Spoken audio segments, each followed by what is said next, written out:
Um, ooh, okay, that's the official notification that the meeting's being recorded. Great. I'm so happy to be with you and so honored to be the first speaker to kick off the many wonderful events that I know you have for Hispanic Heritage Month here in Santa Monica with all the rich culture that you have going on here. I'm especially happy to be able to have this conversation about language and identity because it's such an important part of culture and society. But, you know, I think of language as being almost like water for a fish. It's around us all the time. We inhabit it, we swim in it. And so sometimes we don't think about it directly very much, except when it impacts our lives. So I'm really happy to be having this conversation today. Thanks again.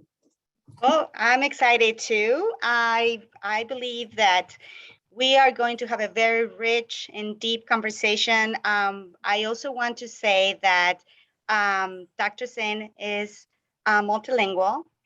Myself, I am bilingual. So if you have a question in Spanish, because I'm bilingual in Spanish and also Dr. Tseng can't answer any other questions. So please don't, and you can also, write in the chat. So I'm really excited. So why don't we just start? Wonderful. Yes, please. Questions, comments. We're going to have some food for thought that we'll put into the chat too as we go along, so that while we're having our conversation, you can think about how some of these things might resonate with your experiences. And feel free to comment, to opine, to put questions. At the end, we'll have a few minutes for Q&A. And at that point, we're a smallish group. So if you're comfortable just talking right out front with us, we're friendly. We'd be happy to do that. But at that point, we can also go back and see some of the questions you've put in the comments, or if you have more comments, you can more questions, you can type them if you're more comfortable, and Karen can help us read those out. And yeah, multiple languages welcome. I think we'll be doing most of the talk itself in English, just to make sure everybody can catch it. But, we can be very bilingual, definitely, in the Q&A, et cetera. Well, welcome. Again, we're going to be talking today about language and identity across generations. This is something that I study and out of personal interest, too, because I did grow up multilingual in the Southwest, which, as you know, is a very bilingual Spanish-English environment. But my family is also immigrants from a different part of the world, from Asia.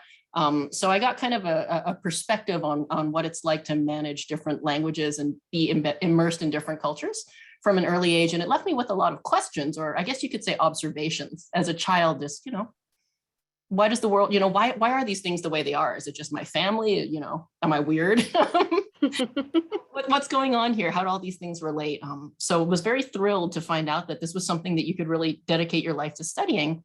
And I love talking to audiences about it because it's something that I find resonates with everybody, whether they speak one language, two languages, 3, 4, 5 languages, whether heritage languages are in their immediate families in their lives right now in a very sort of present way, or whether it's something that might be a little bit further in the past. So there's always something to kind of think about and something to connect to. And I always learn a lot too. So that is correct. This conversation.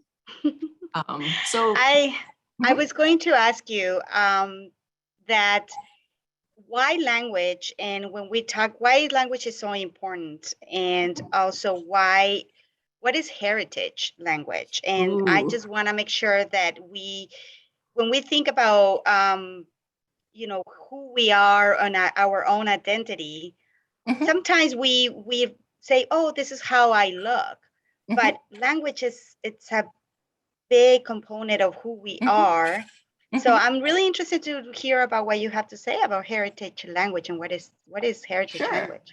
Absolutely. Language is a really big part of who we are, how we consider ourselves, and how we're perceived too.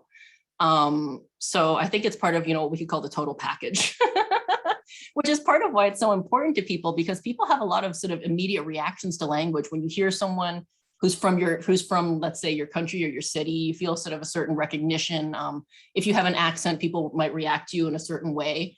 So, there's a lot of assumptions that people make, and a lot of identity connections too. So we can talk about those as we go along. But I think it's a great idea to start out maybe defining terms a little bit. I wanted to start with talking about this idea of what is a heritage language? What does that mean? Who's a heritage speaker? And a question I get a lot, which is, am I a heritage speaker? Are my grandkids heritage speakers? That kind of thing. So a heritage speaker or heritage language,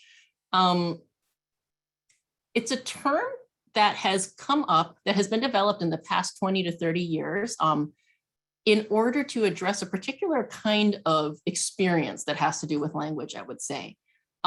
So one thing we might ask is, well, is that the same thing as being bilingual? Why don't we just be bilingual? And the answer to that is that some heritage speakers are sort of what we would call traditionally bilingual, but there's a wide range of experiences with language that this term can encompass. And that's why it's useful, because there are a lot of people who have some kind of heritage and cultural connection to a language, who can speak it or understand it, or learned it at home to a certain degree, who might not necessarily feel confident identifying as bilingual because they're always worried that their language isn't strong enough to count, right? And this is the problem with this kind of rigid way of thinking about bilingualism that people often think is kind of common sense. We sort of assume, oh, well, if you speak one language, you're kind of filled all the way to 100% with one language, let's say English, filling up a water bottle. And so then, you kind of assume, well, that's how it works, which is not how it works, but that's how people sometimes think about it. You assume that, okay, to be bilingual, well, then you must have to fill up your Spanish bottle or your Korean bottle or your Arabic bottle to 100%. And when they're both at 100%, congratulations, you're 200% bottles. You're like two native speakers in one. That counts as bilingual. But that's really not very realistic. The vast majority of people in the world speak more than one language, but they don't speak them exactly the same. And if you think about it, even with your first language, it makes a lot of sense, right? An example I always like to use is opening up a bank account, right? When you go to a bank and you want to open up a bank account or take care of your finances, there's very specific words you need to know what they mean and ways you need to communicate. But, did you know that before you went and began handling your finances as an adult? You didn't, right? Nobody did. It's something you had to learn for that particular type of interaction. And it's the same with all kinds of things. We speak differently with our friends, with our partners, with our parents, with our bosses, with the sports teams we coach for our kids, whatever. And if we apply that to bilingualism, then we can see it's kind of unreasonable, really, to expect that you can just give a vocabulary test to a child and say, oh, well, if they've got 100 words in English and 100 in Spanish, then they're bilingual. But if they have 75 in English and 25 in Spanish, that doesn't count. Because, it makes sense. Probably they're using Spanish at home and they're using English outside at school and with their friends. And so it makes sense that they would be using it in a more nuanced way than some of these definitions will. And I also think that, it just varies from region to region. Absolutely. The area that you're not only, with your friends that you were talking about, like you to speak different from, work with your friends, but also like, the kind of local language that you use, Yeah, the ways of speaking. And if you're in an area like California that has a very rich bilingual history, the ways that people speak locally are going to be different too, because people are used to being bilingual. There's already kind of that footprint there.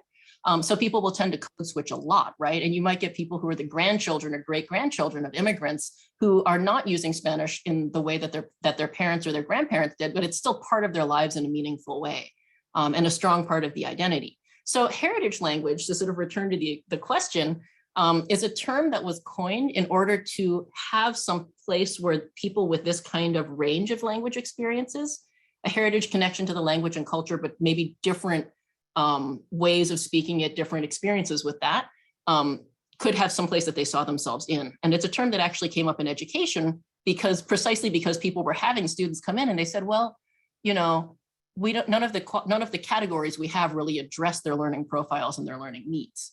They're not exactly the same as, you cannot just put them in a foreign language class because they're not starting from zero, but they're not exactly the same as somebody who's spent their whole life in that country and gone to school there and so forth. Is that the same as immersion versus bilingual classrooms? That's a really good question. I wasn't speaking directly about classroom models, but that's certainly we can talk about.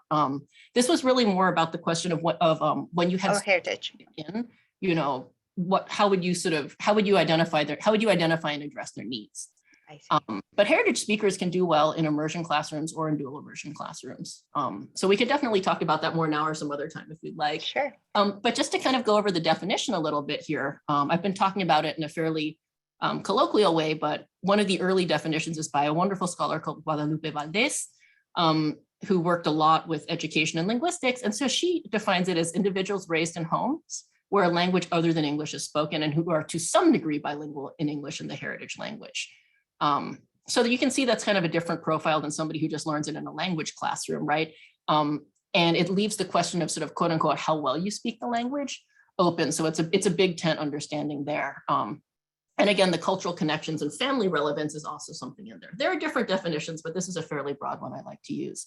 And if we go to the next slide, I can actually show you that with a little bit more concrete definition, because this is one from the Ohio State Education Department, which is defining heritage speakers as students who are raised in a home where a non-English language is used. They put always, but I crossed it out because you could grow up in a bilingual home where your parents are speaking 2 languages and still be a heritage speaker.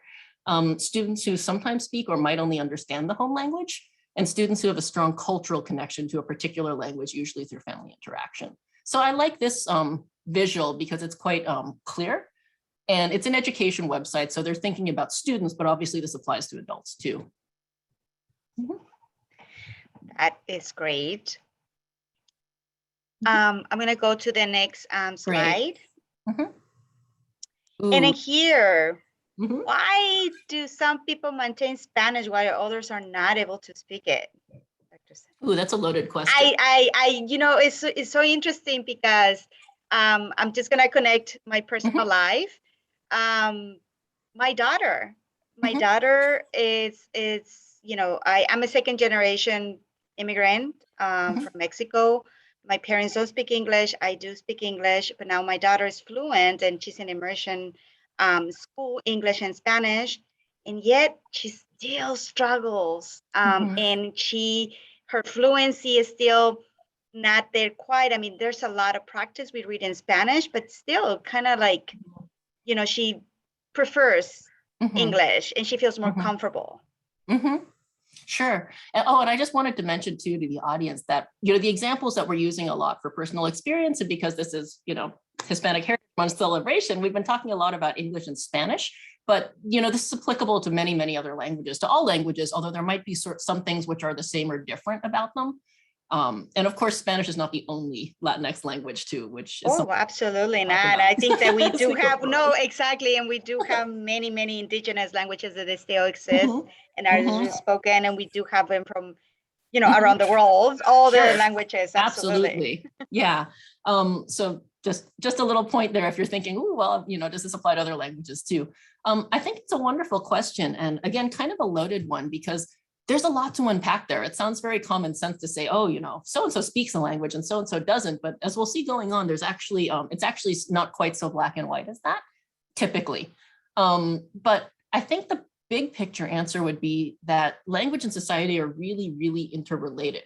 And sometimes in ways that are invisible to us because we're too busy living our lives, you know, flapping our lips, using our languages, texting away. But they're really closely interwoven. You know, you cannot have society without language, and you cannot really have language without interaction, right?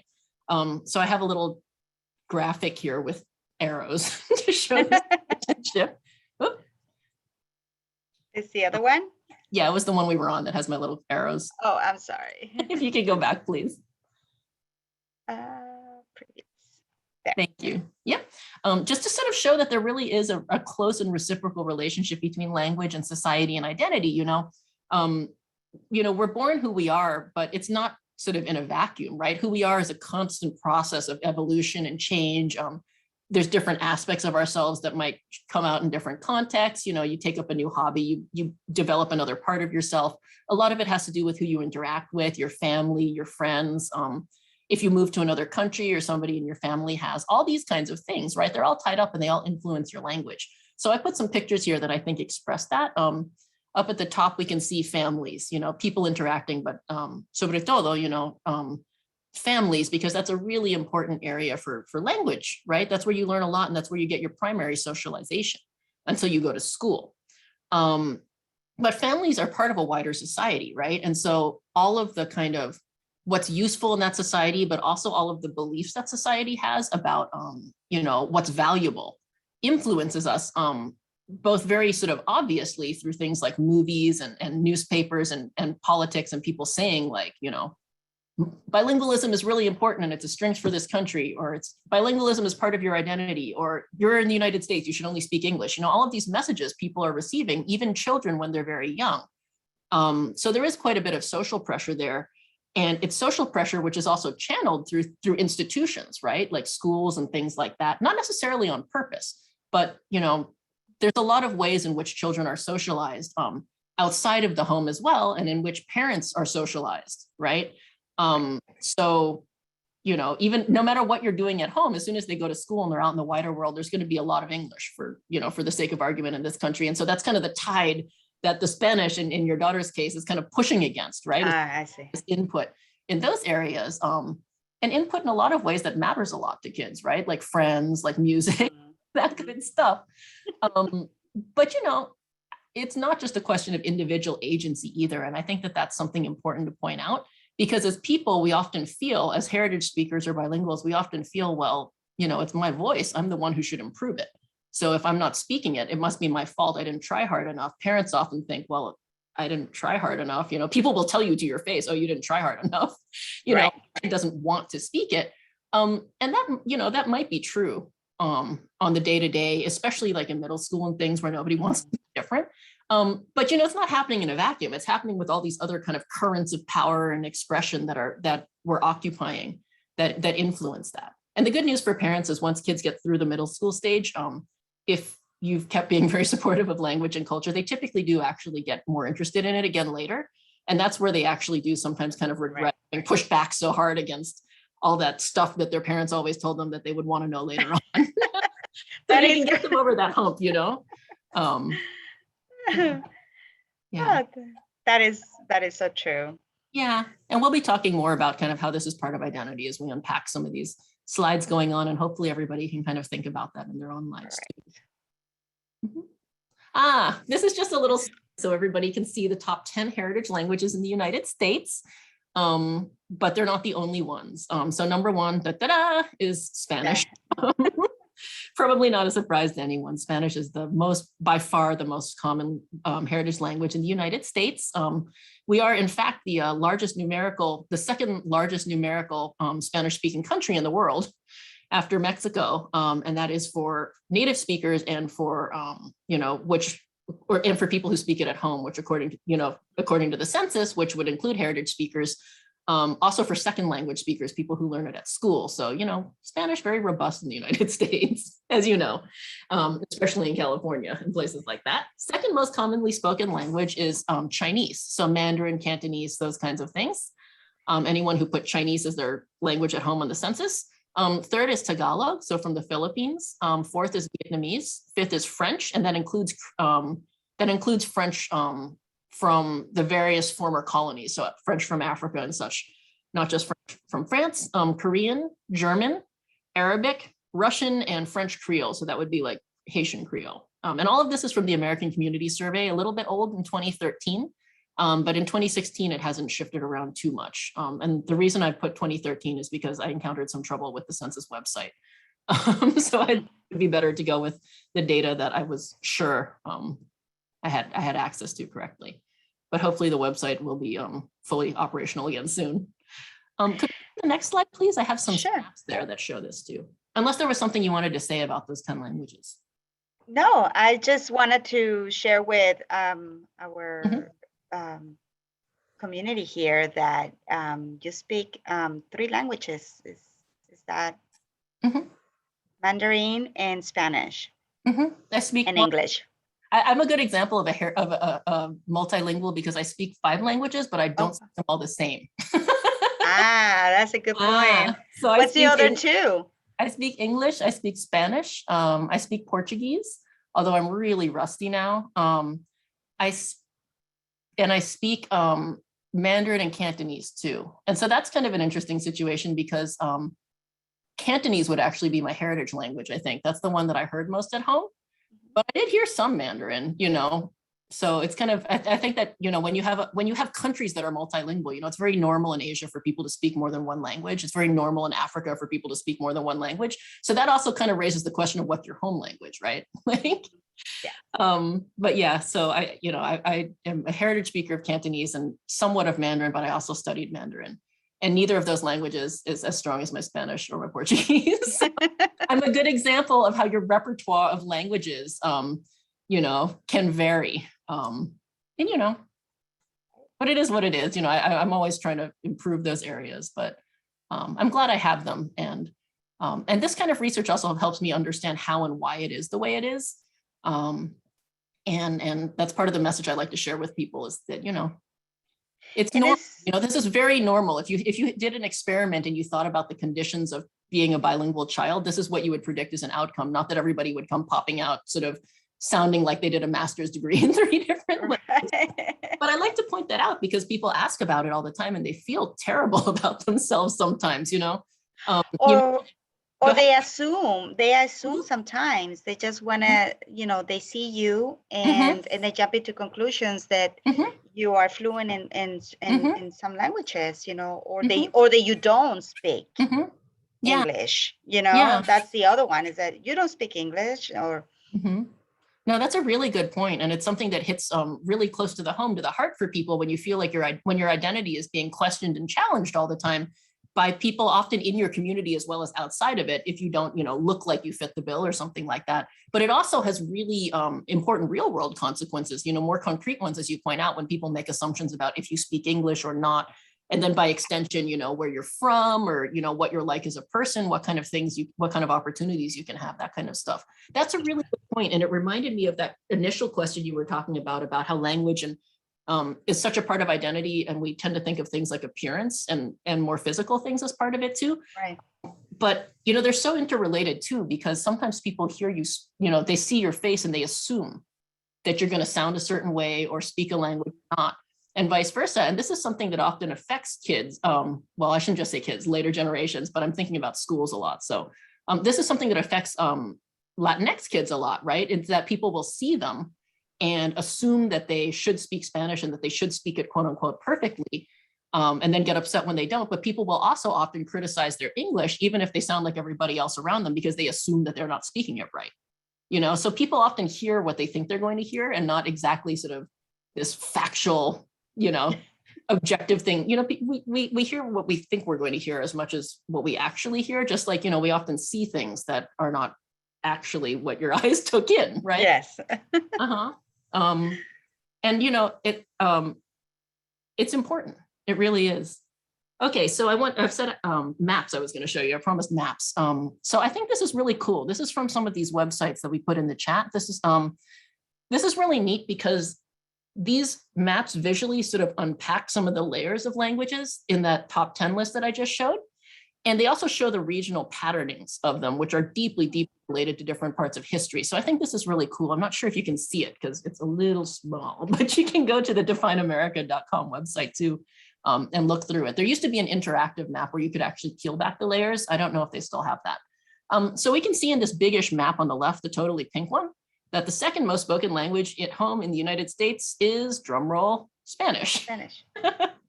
Not really a surprise to anybody, right?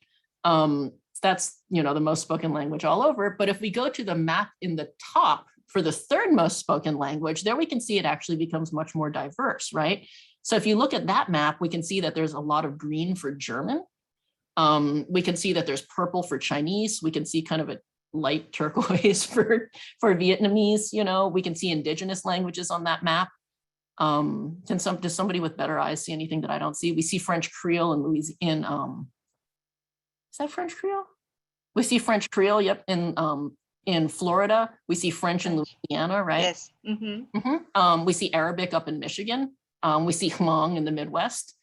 So this is the third most spoken language after Spanish in the United States. And you can see that there's sort of quite a few different languages and concentrations. And this reflects different immigration histories, right? Or different settlement patterns is probably a better way to put it. So all that green in the Midwest, all that German was a very, very strong heritage language through the mid 20th century when politics affected it, just like Spanish is affected by politics now. World War II happened. All of a sudden, it was not popular to speak German. German part of German American identity was not something that anyone wanted to highlight. You know, World War II was also the time where Italian Americans, German Americans, Japanese Americans were all signing up for the army to prove how patriotic they were, right? Right. So that was a period where people stopped teaching German to their kids, a period where a lot of Midwestern towns, you know, changed their street signs, things like that. But the footprint is still there. As we can see from people, you know, are still speaking it in these areas. You know, purple for Chinese. Obviously, the New York area and California are very strong areas for Asian immigration. That's quite historical as well, although the Asian Exclusion Act kind of interrupted it a bit. But, there's continuous migration too. We can see also Asian migration with the Vietnamese as a home language along the Pacific coast, and also in Texas, which has very large enclaves, something that people don't necessarily know. Arabic in Michigan, that's a very large population there. Hmong settlements in the Midwest, I mentioned those already. So I won't go through all of them, but you get the point. There's a lot of diversity out there.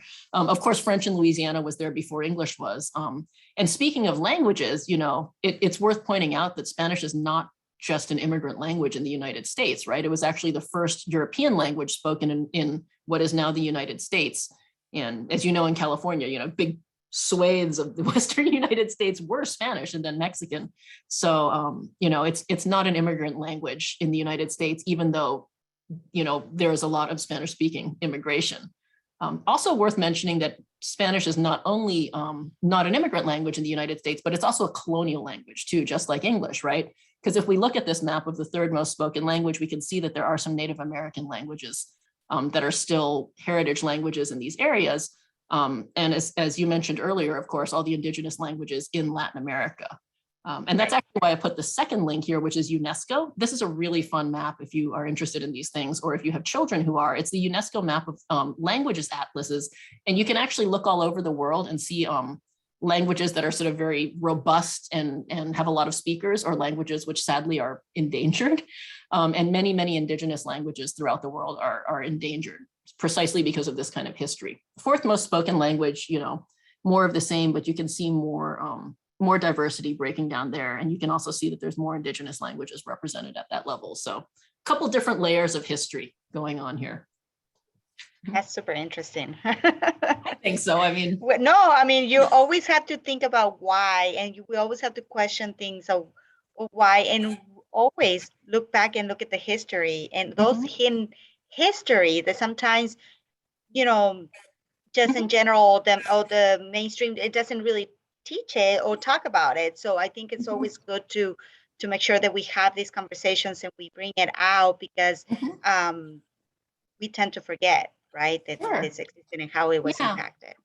And we're talking about heritage this month, right? You're having a month of celebrations of heritage, of Hispanic heritage. So it's good to talk about these things and to think about the different histories there. As you and I were mentioning earlier, all of that diversity, which you know very well personally in Latin America,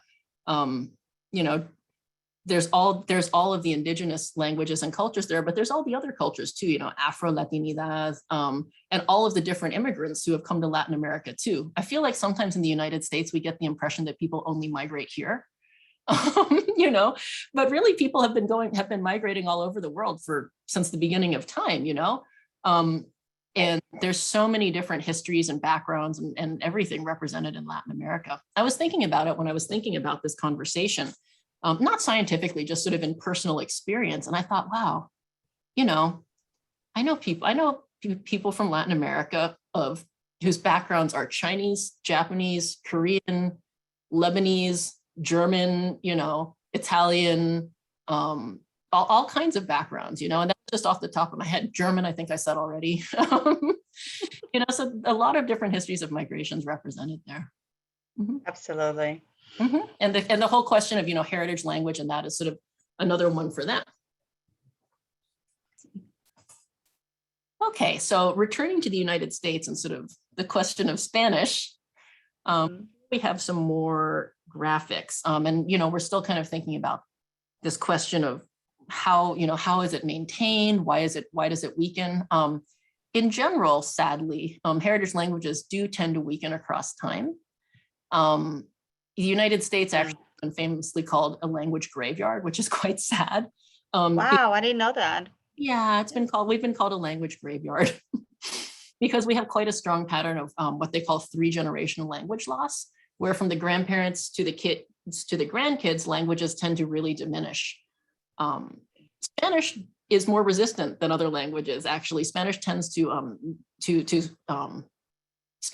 be spoken longer, probably because there's such a large Latinx population, and because we are in the Americas, there's continuous migration. So there's kind of the language is kept alive in the community.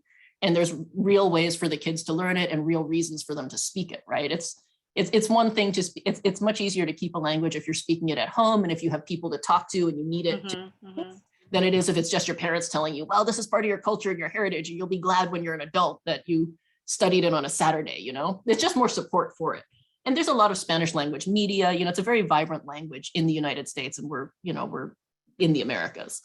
But yeah, sadly, that is the pattern. And part of it is because we really don't in general value multilingualism as a country. So, you know, we can see over here, this is from a little bar graph from the Pew Center, formerly Pew Hispanic, but now Pew Center, Pew Research Center, which does wonderful, wonderful reports. And so we have those links for you too, which is showing that, you know, the number of Spanish speakers is going up, but as a proportion of Latinos, it's been going down, right? So, you know, this tells us that Spanish is doing well, but it's still dropping off a bit, which likely because there's more and more Latinos who were born in the United States, right? Or who are second or third or fourth generation. And so I put over here some pictures that show some of the other factors that influence if somebody, you know, what kind of support you have basically for maintaining your language or not. There's a family, because families are but you know, the family cannot be the only thing, because when you're a little kid, your family is your whole world. That's where you learn everything, right? But quite soon you stop being a little kid and you go to kindergarten, and then you have friends, and you know, you have teachers, then you have extracurriculars, and then you know, pretty soon you have cousins, and you watch cartoons in English, and you know, Paw Patrol and whatnot, and you know, your world is no longer just the family. You know, school is important, what kind of opportunities you have to study your language, but also the kinds of attitudes that you pick up. You know, are you in a place where people who are of your background and culture are even a presence or not? You know, do you feel like a weirdo for being who you are and for speaking the language that you do? Or is it in some way kind of seen as less than? You know, what kind of support is out there for you outside of your home for you to keep this language going? And how do people view it? You know, if people are looking at it like, yuck, why do you speak that language? You know, that's a big disincentive, right? Even if you are very proud of who you are. So as another thing that's important is connections. So I put a little airplane there to show that, you know, travel and connections, mobility and communication affect language a lot, right? If you move to another country, your children will have a different experience than you and your grandchildren. And so, you know, they'll have different language in their lives, different bilingualism than you, identities, and, you know, it just won't look like you. And, you know, quite possibly we'll see a drop off like we see in the but nowadays we also have so much more communication. People are able to keep in touch in ways that they couldn't before with, you know, Snapchat and FaceTime and, you know, real-time communication with family that was not as possible before. Also, you know, if you are able to go back and forth, you know, if you're able to have contact with your family at home, that typically helps, right? But not everybody is able to for different reasons. And then at the bottom, I put two images that sort of contrast that I think are important.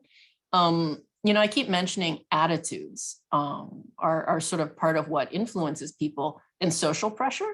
You know, as a country, we still don't really value multilingualism. We're getting there, but you know, it's still an uphill battle. And actually, you know that in California, right? Because California was ground zero for a lot of the debate over bilingual education, right?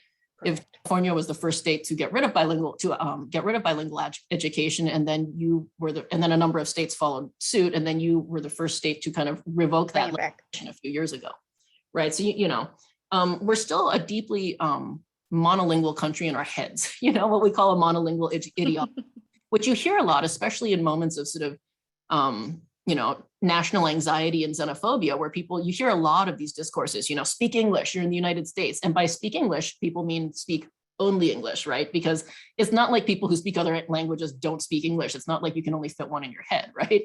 But people will sometimes hear someone speaking a language and just assume if it's not English that, you know, they don't speak English and they don't want to. So that's like this image here. I want you to speak English or get out, which unfortunately is still kind of prevalent. In direct ways like that, but also in more subtle ways, you know? So, you know, for example, what kind of support are we giving kids to maintain their heritage languages? Are we giving them support like the school your daughter's at to try and help them be educated in 2 languages? Or are we saying, yeah, it's great that you speak Spanish at home or Vietnamese or Korean or whatever, but really we got to get her to English as fast as possible, right? It's sort of an attitudinal thing. And so I put the seal of biliteracy there to show that our attitudes are changing. This is something you might have heard of because I think it also started in California. It's a national effort to recognize multilingualism amongst young people. Because we have this silly situation in our country, right, where we have all of those home languages and heritage languages that we just saw on the maps. But typically, when kids leave the home, they don't really get too much support for them anymore, right? It's school, everything's in English, that's kind of the focus.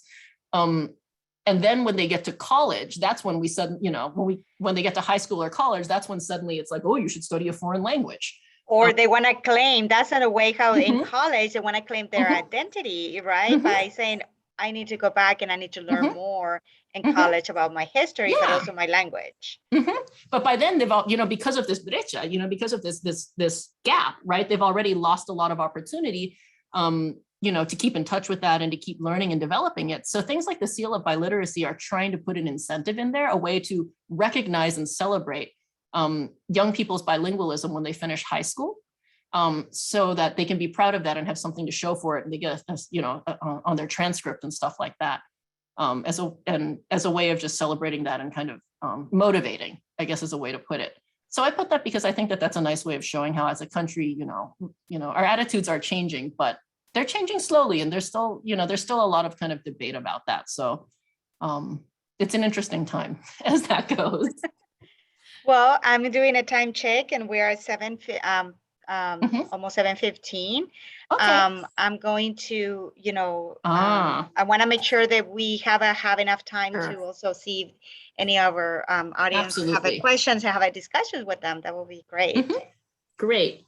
Let's see. Perfect. Yeah, we're in good shape for this because we only have 3 slides to go. Okay, I'm so excited to share this with you because this is a quote from my own research, which I have been conducting for almost 10 years now, gosh, in Washington, D.C., with the help of the local community, which I'm very, very grateful for. Lots and lots and lots of people have been very welcoming and have had many conversations about language and identity. And we're still doing it in the DC Latinx Language and Identity Project. So if you have friends and family in DC who want to talk about themselves, here I am. So this is a quote from somebody. I've changed her name, obviously, for privacy. In a paper that I published last year, and the title on it, which is also actually the name of the paper, is "Qué barbaridad, son latinos y deben saber español primero." So I put this here because I feel like this is a situation that many of us can relate to, if only because we have all been embarrassed at parties with our parents. But it's really, it's a woman who came to the United States as a child, discussing how when she's with her children, her younger children, in cultural settings, community events, that kind of thing, they're put in a hard position. They feel embarrassed because they speak with people, older people, and they say to them, "Qué barbaridad, no me entiendes el español." How awful, you don't understand Spanish? And the kids, these poor little kids, they turn red and they're like, "Sí entiendo, pero no hablo." Like, I understand, but I cannot speak. And so they're embarrassed, right? Because they cannot speak Spanish. And then she's shamed too, because they say, to her specifically, this was your job. You had one job. Qué barbaridad, son latinos y deberían saber español primero. They should know Spanish first. And then she's embarrassed. And so she kind of covers it up by saying, well, my daughter speaks Spanish. So, so I think it's important because it kind of shows how this pressure can come from inside, as from in the community as well as outside, right? Communities are wonderful sources of support, but they can also be quite judgy. And so, here are these kids who are bilingual, but not sort of to the level that a random kind of elder is expecting, who are being shamed for it. And of course, this is the same younger generation who people will then turn around and say, oh, they don't want to speak it anymore. Well, every time they open their mouths, somebody jumps on them and tells them, oh, you're not doing it right. And I think there's 2 important points here. The first is that this often happens with good intentions, right? It has nothing to do with somebody trying to be mean on purpose or not wanting their children to speak Spanish or their heritage language. In fact, everyone I've talked to said, oh yeah, no, it's really important to me. It's part of culture. I want my kids and my grandchildren to speak this language. But because of these assumptions we make about, to be bilingual, you have to be perfect and that kind of thing, sometimes you can cause harm without actually meaning to, by being too picky. Because you often hear people say things like, oh, but I correct them because otherwise how will they know how to speak correctly? Well, sure, but there's correcting over time in a supportive way. And then there's kind of jumping down someone's throat every time they say something. if they don't sound exactly like, like a native speaker from your country. The other point I want to make here is that they're being told they don't speak Spanish, but they actually do, right? Because they're being spoken to in Spanish and they clearly understand it and they're even responding in Spanish. But there's a disconnect there between sort of what the level they're expected to be at and what they're actually doing. Or even if they're just not used to speaking in Spanish, maybe they're just, used to responding more in English. There's a disconnect there that's making them being perceived as not speaking language at all, which is actually not true. So that was kind of the point I wanted to make earlier, that when we say like, well, how come, so-and-so speaks the language, the other one doesn't, even though it seems really obvious, it's actually more complex than that. Because a lot of times, again, we're thinking someone doesn't speak a language when they actually do, just because they're not doing it the way that we think they should, and vice versa. I know we're short on time, so let's advance.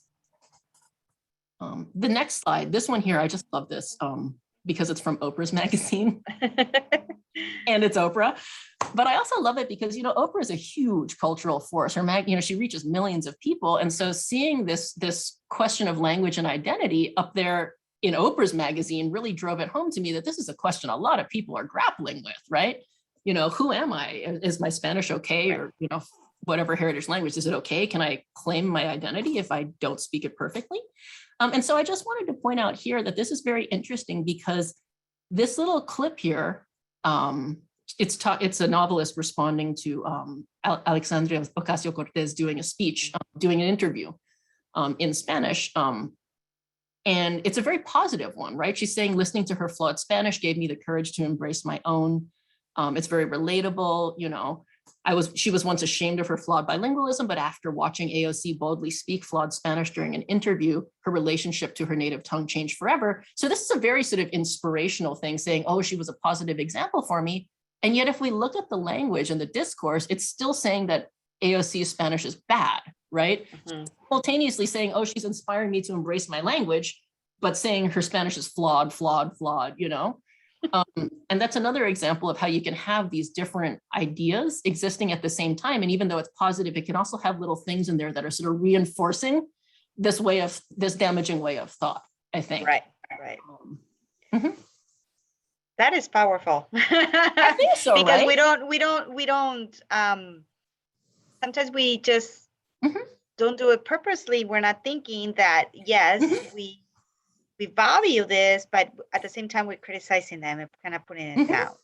Yeah, absolutely. Well, and for someone like you, it might be very interesting, right? Because you're very bilingual and you have your daughter, so you can kind of see it from both sides, right? Where as somebody who speaks Spanish fluently, you want to help her and support her. And when you hear her not, you want to correct her and push her, but you can also see from her side, you don't want her to think that her Spanish isn't good enough her whole life, But it's very interesting because she's starting to pick up that, she will correct my English.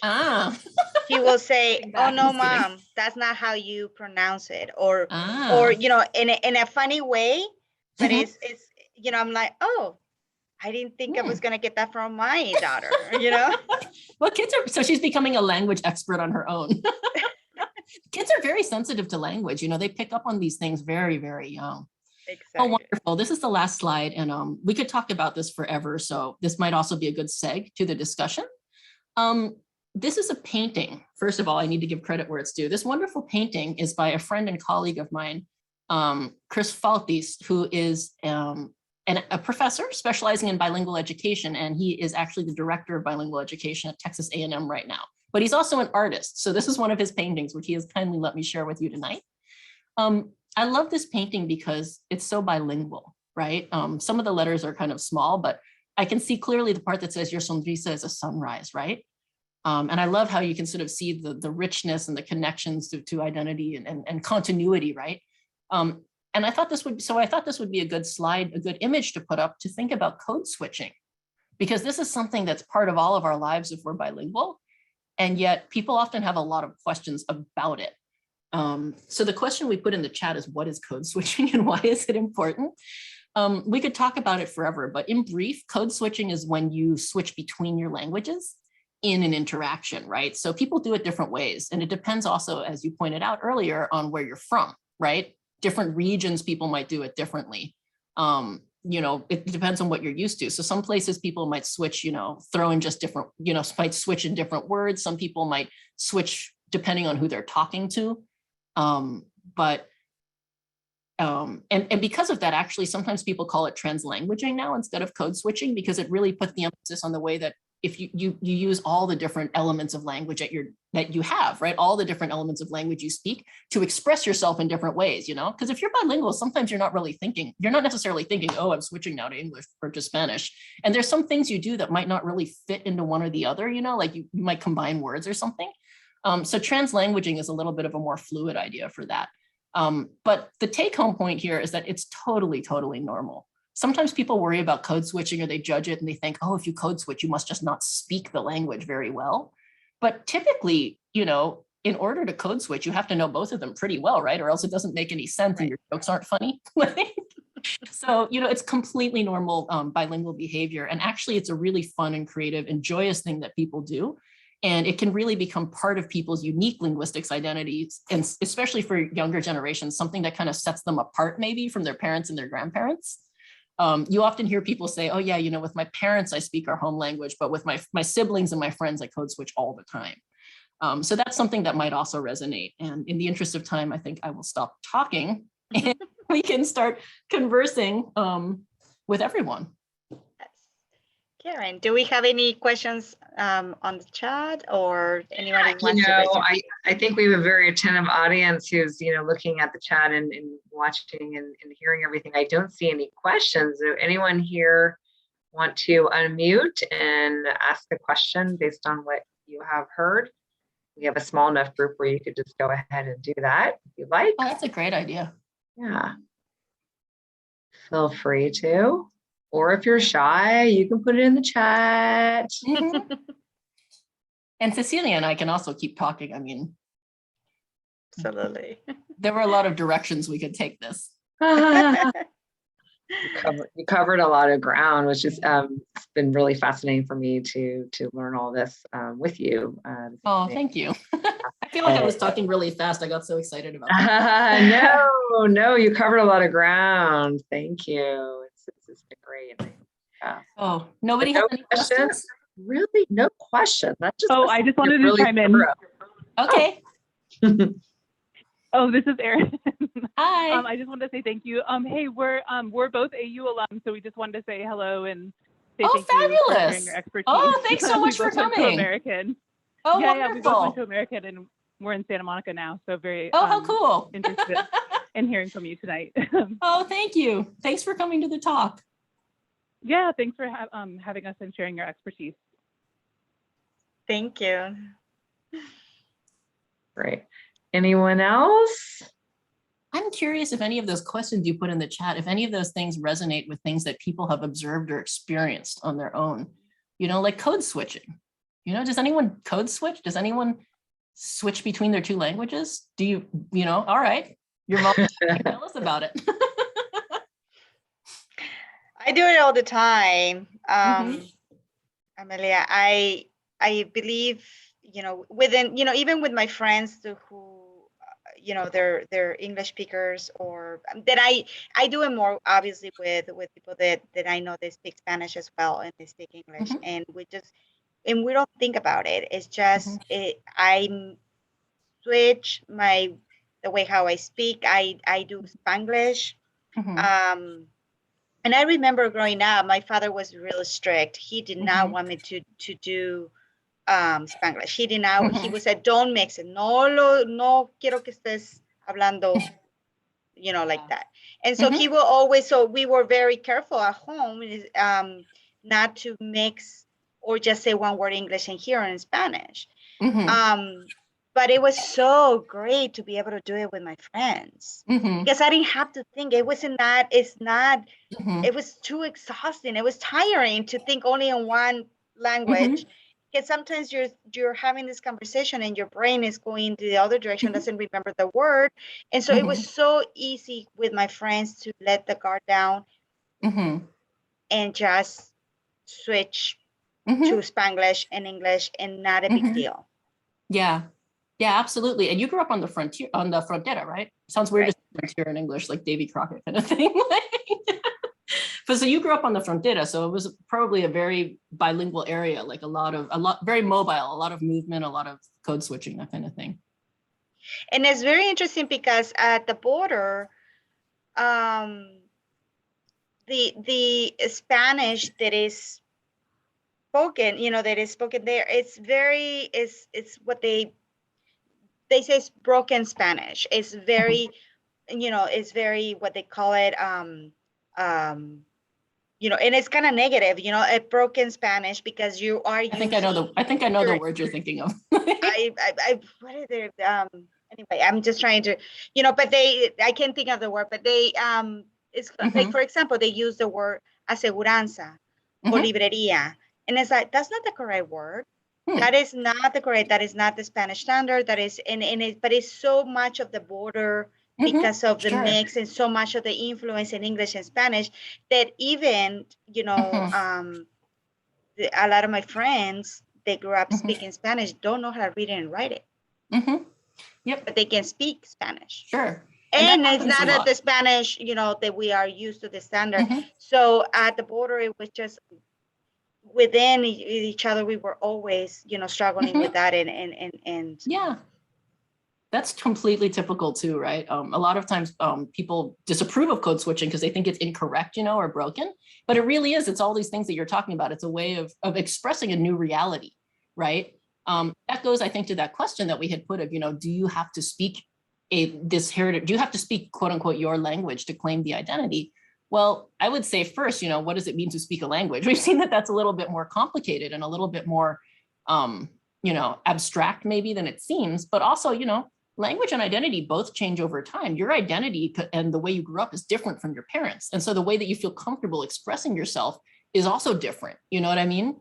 Identities change too, and so do languages in new places. And your daughter's identity will also be different, and her relationship with Spanish and English will be different because of who she is and where she grew up in a way that's different from you and your parents. But that way code switching is so typical of borders too, right?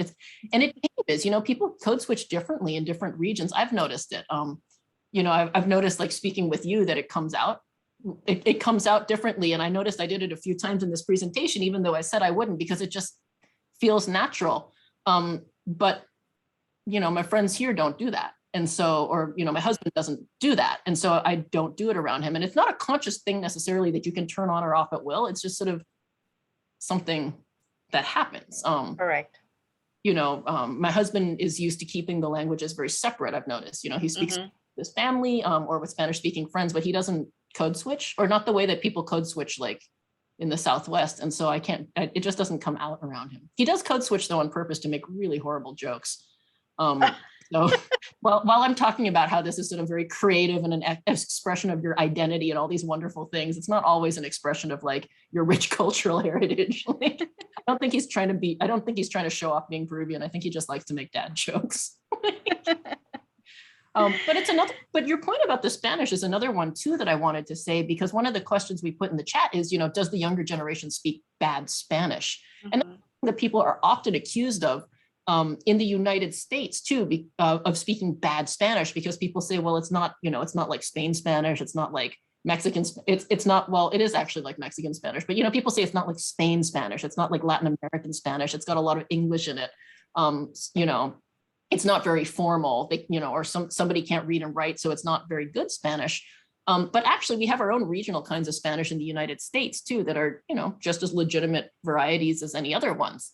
There's a lot of research on the Southwest and California showing that the input varieties tend to be Northern Mexican ones, which is, makes a lot of sense if you have, right?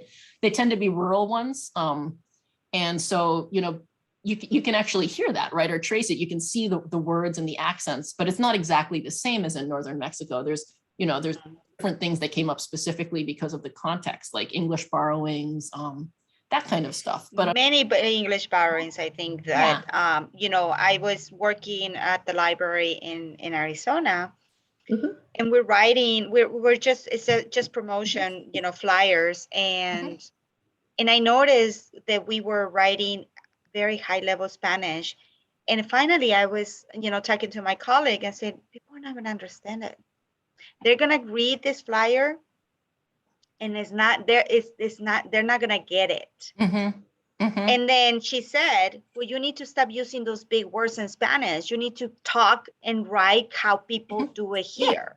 Mm-hmm. And I'm like, but it's not a correct Spanish. And they just, but that's, if you want them to understand and have, you know, this buy-in, you need to speak like them and write it like them. And it's nothing about being correct or what's a perfect Spanish. It's just like, what is your goal, right? And I'm like, yeah, you're right. I'm not gonna use the word seguro médico. I'm just gonna say aseguranza, you know, and Sure, it's what's your goal, and that's another aspect of linguistic diversity that I think is really important, because you know there's so much diversity of languages and dialects in the world, but some of them get good press, you know, and they get sort of held up as, oh, this is the correct way to speak, and all kinds of stuff that goes along with that. Like people will say it sounds beautiful, or it's, you know, most correct, and it ties into all kinds of stuff too. Like, you know, with Spanish, people tend to think Spain Spanish is the best because, you know, the madre patria, like it's Spain, that's where it came from, but you know, there's not one Spanish in Spain either. And that was 600 years ago, right?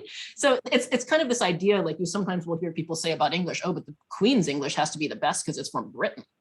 But it's more of like that's more of a colonial legacy, that way of thinking, than the actual language. But there's so many different kinds of Spanish in the Americas, you know, and the regional Spanish in the United States is just another kind of that Spanish, right? It's one that unfortunately, because the input dialects have tended not to be sort of the most educated one from the capital, but like some rural ones, people tend to kind of think, oh, to look down on it a bit. And that also has to do with the way that, you know, Spanish and Latinos in general sort of have also faced quite a bit of discrimination in this country, but it is a legitimate variety, you know. And in LA, for example, which might be of interest to you, there's even its own local kind of LA Spanish, right? Which is sort of Mexican based, but has its own, you know, its own thing going on. Totally. And I think that we have also a huge population of Central Americans here that has changed, you know, the way how we communicate. And I did notice that coming from the border in Arizona, how different the language in Spanish here sounds in LA. Can you think of an example? They were, I think the accents, it makes, you know, different. And I think, you know, definitely some words and that I did not pick up and understand what it meant. I'm trying to think about, you know, I had, I think it was just the way how they were speaking. And I know that it was just some words that were coming out from the Zapoteco too. Interesting. Which is not Central American, I know that, but you know what I mean? It's just like, and I was like, oh, is that really Spanish? But they were speaking Spanish, but I think there were some words that were mixing there that it was, that was very different, that I did not hear as much where I grew up. Interesting. Yeah. Yeah, no, definitely there's different regional identities there. And a lot of trans-border communities too. But in LA, I think it's just the also the accent, the words that they use, the Spanglish too. I think it has a different flavor, definitely. It feels different, yeah. And you know, speaking of Spanglish, right? And this, I'll stop because I know we're over time. I was gonna say we're at 7:30. Time checker.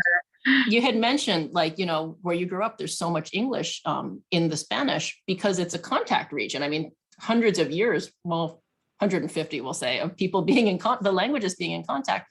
And that's something, you know, people sometimes look down on. Again, like your dad saying, keep them separate, but it's completely normal, right? Languages in contact are going to pick up things from each other, just like cultures in contact pick up things from each other. You know, there's not a hard border between them. There's always an interplay, and that's natural and something that's very interesting and that we should celebrate, you know, that it's something new is happening as well and very creative, instead of just sort of assuming that it's a bad thing. Well, thank you so much, Dr. Tseng, for this awesome conversation. Just a reminder to our participants, we will send some of these articles and the links, and also Dr. Tseng's interview that she did at NPR is really interesting. It's awesome. You're gonna love it. I have your contact information through your registration, so we'll send out the email. And thank you. Thank you all so much. Thank you, Thank you all so much. And you can find me through the American University website too, if you want to reach out to me directly. Perfect. All right. All right. Well, have a Gracias y nice buenas evening. noches. Buenas noches. Let's see. I will stop recording. Thank you all so much for coming.